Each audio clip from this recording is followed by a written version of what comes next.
1786년 5월 11일 조선의 궁궐은 깊은 슬픔에 잠겼습니다. 바로 정조의 장자 문효세자가 홍역에 걸려 숨을 거둔 것입니다. 그는 태어난 지 겨우 4해가 지난 어린 나이였고 아직 정식 세자 책봉을 받은 지 오래되지 않은 시기였습니다. 그럼에도 불구하고 그는 왕위를 이을 정통 계승자로 조정과 백성 모두의 희망이자 정조의 정치적 기반을 상징하는 존재였습니다. 정조실록 10년 5월 기사는 이렇게 전합니다. 세자가 홍역이 발하여 의원들이 연일 침략하였으나 차도가 없고 이날 흥서하였다. 발병한 지 불과 8해 만의 일이었습니다. 정조는 세자의 병세가 위중하자 매일같이 의원을 불러들였고 약재와 처방을 직접 점검했습니다. 하지만 당시 의학으로는 홍역을 막을 방법이 없었고 어린 세자의 생명은 너무도 허무하게 꺼져버렸습니다. 문효세자의 죽음은 단순한 어린아이의 요절이 아니었습니다. 그것은 곧 왕통계승의 불안을 의미했습니다. 장자는 왕위를 잇는 상징적 존재였고 그의 죽음은 곧 정조 정권의 정통성에 깊은 상처를 남겼습니다. 정조는 아들을 잃은 아버지로서의 슬픔과 더불어 국왕으로서의 무거운 부담을 동시에 짊어지게 되었습니다. 당시 궁궐 안팎은 깊은 비통에 빠졌습니다. 세자의 장례를 준비하기 위해 빈궁 도감이 설치되었고 묘소를 조성하기 위한 도감 또한 설치되었습니다. 시호는 문효로 정해졌습니다. 문은 학문과 도덕을 숭상한 자질을 기린 것이고 효는 아비를 잘 섬겼다는 의미였습니다. 그러나 정조에게 이 시호는 그저 애틋한 사랑과 애도의 표현이었을 뿐 잃어버린 아들을 되돌릴 수는 없었습니다. 정조의 슬픔은 곧 불길한 예감으로 이어졌습니다. 아버지 사도세자의 억울한 죽음을 목격하며 성장한 그는 늘 왕실의 불행을 개인적 비극으로만 받아들이지 않았습니다. 그는 자신의 집안에 그리고 조선왕조의 운명에 어떤 불길한 징조가 드리워지고 있음을 직감했습니다. 더욱이 아버지 사도세자도 뒤주에 갇힌 지 8일 만에 죽었기에 문효세자가 발병 8일 만에 세상을 떠난 것도 단순한 우연이 아니라고 생각했습니다. 그리고 병원년의 불행은 여기서 그치지 않았습니다.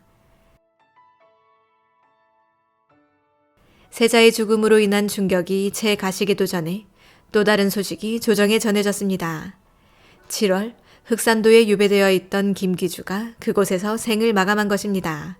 김기주는 정순왕후의 친오라비이자 노론벽파의 핵심 중진이었습니다.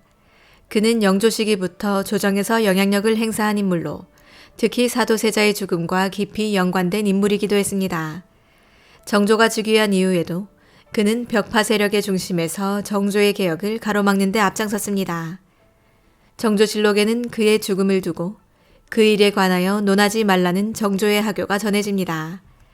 이는 정조가 굳이 김기주의 죽음을 확대하지 않으려 했음을 보여줍니다.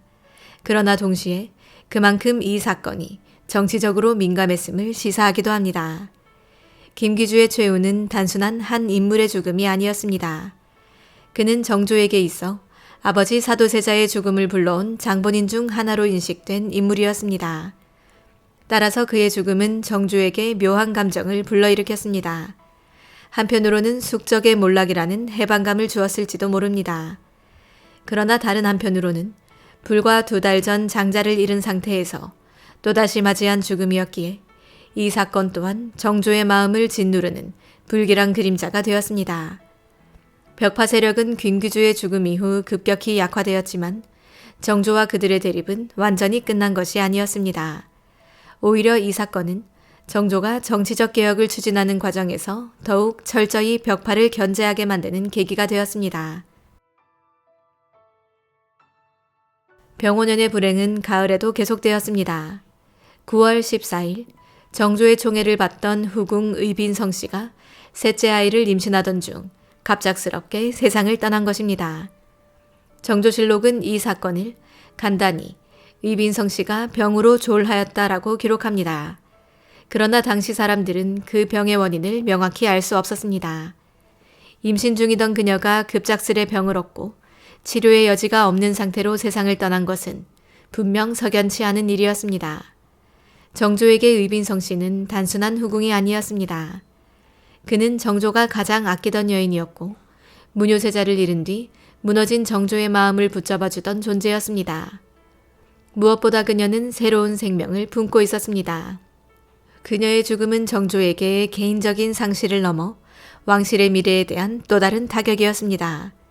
조정과 민간에서도 큰 불안이 있었습니다. 왕실의 근본이 흔들린다는 두려움이 확산되었고 백성들 사이에서는 이 불행이 단순한 우연이 아니다라는 소문이 돌았습니다. 왕실 내부의 연속된 비극은 곧 조정 전체에 먹구름을 들이웠습니다. 정조는 깊은 슬픔 속에서도 조용히 결심을 굳혔습니다. 그는 연이은 불행의 원인을 개인의 운명이나 우연으로만 볼 수 없다고 생각했습니다. 그의 시선은 점차 아버지 사도세자의 묘소가 자리한 배봉산으로 향하기 시작했습니다.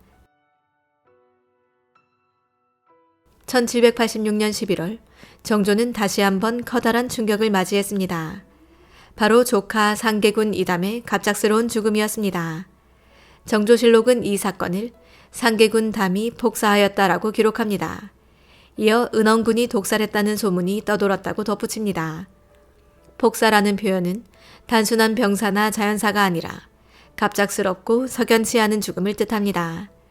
당시 사람들은 그 죽음을 결코 우연으로 받아들이지 않았습니다. 은원군 독살설이 떠돌았다는 사실은 이 사건이 단순히 개인의 돌연사가 아니라 정치적 배경을 가진 의문사였음을 말해줍니다. 정조는 즉시 수사를 명했습니다. 그러나 조정은 명확한 결론을 내리지 못했습니다. 대신 사건은 곧바로 정치적 논쟁으로 비화했습니다. 홍구경과 그 측근들이 도마 위에 올랐고 대신들과 삼사는 이 사건을 빌미로 권신의 죄를 논했습니다. 정조의 마음은 무너졌습니다. 반년 사이에 장자 무뇨세자, 총애하던 후궁 의빈성씨, 그리고 조카 상계군 이담이 차례로 세상을 떠난 것입니다. 이는 단순한 개인적 불행을 넘어 왕실 전체를 위협하는 불길한 사건으로 받아들여졌습니다. 사람들은 이 일련의 죽음들의 불안과 공포를 느꼈습니다. 왕실 내부에서 일어난 비극은 곧 조선 전체의 불안으로 확산되었습니다. 정조는 연이은 죽음을 단순한 우연으로 보지 않았습니다. 그는 그 원인을 아버지 사도세자의 묘소가 자리한 배봉산에서 찾았습니다. 정조실록은 사도세자의 원침이 흉지에 있어 불행이 잇따른다는 정조의 말을 전합니다. 조선사회에서 조상의 묘소는 단순한 무덤이 아니었습니다.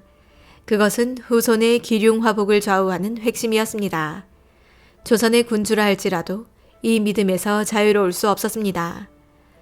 정조는 병오년의 병고가 모두 사도세자의 무덤이 불길한 땅에 놓였기 때문에 생겨난 재앙이라고 확신했습니다. 정조에게 아버지 사도세자의 무덤은 단순한 조상의 묘가 아니었습니다. 그것은 정조 자신의 정통성과 직결된 상징이었습니다. 사도세자는 영조의 명으로 뒤주 속에서 생을 마감했지만 정조는 그 억울함을 끝까지 풀어주고자 했습니다. 따라서 무덤을 옮기는 문제는 단순히 풍수의 문제가 아니라 아버지의 명예회복과 자신의 정치적 정통성을 동시에 세우는 문제였습니다. 정조는 신중하게 결심을 다졌습니다. 병오년의 번고는 그에게 분명한 신호였습니다. 이제 아버지의 묘를 옮겨야 한다는 것입니다. 1789년 박명원을 필두로 신하들의 상소가 올라왔습니다. 사도세자의 묘를 다른 곳으로 옮겨야 한다는 주장이었습니다. 정조는 이를 받아들였습니다. 그는 한양 동쪽 배봉산에 있던 아버지의 묘를 수원 화산으로 옮기기로 결심했습니다. 정조실록은 정조가 화산만한 길지는 없다고 말한 것으로 전합니다. 이장을 준비하는 일은 일사천리로 진행되어 10월 7일 수원으로 이장하는데 이는 상소가 올라온 지 3개월도 안 되는 시점이었습니다. 이로써 사도세자의 무덤은 영우원에서 현룡원으로 바뀌었습니다. 이 결정은 단순한 이장이 아니었습니다. 그것은 정조가 아버지의 억울함을 풀고 자신의 정치적 정통성을 강화하는 결단이었습니다. 사도세자의 묘를 길지에 모심으로써 왕실의 불행을 막고자 했던 것입니다. 현룡원 천장은 또 다른 의미를 낳았습니다. 바로 화성축조의 출발점이 되었다는 점입니다. 정조는 아버지의 무덤을 화산에 옮긴 뒤 그 주변에 화성을 쌓아 새로운 정치적 상징 공간을 만들었습니다. 화성은 단순한 방어시설이 아니라 정조의 정치개혁과 효심을 동시에 보여주는 상징물이었습니다. 병원연의 병고로 시작된 연속된 비극은 이렇게 새로운 정치적 결단으로 이어졌습니다. 그리고 그 결단에 하늘이 보답이라도 하듯 신기하게도 진짜 나중에 순조가 되는 아들이 태어납니다. 더욱 놀라운 건 정조의 어머니 해경궁 홍씨와 생일 일자가 같아서 이걸 보고 정조는 더 좋은 길조라 생각했다고 전합니다.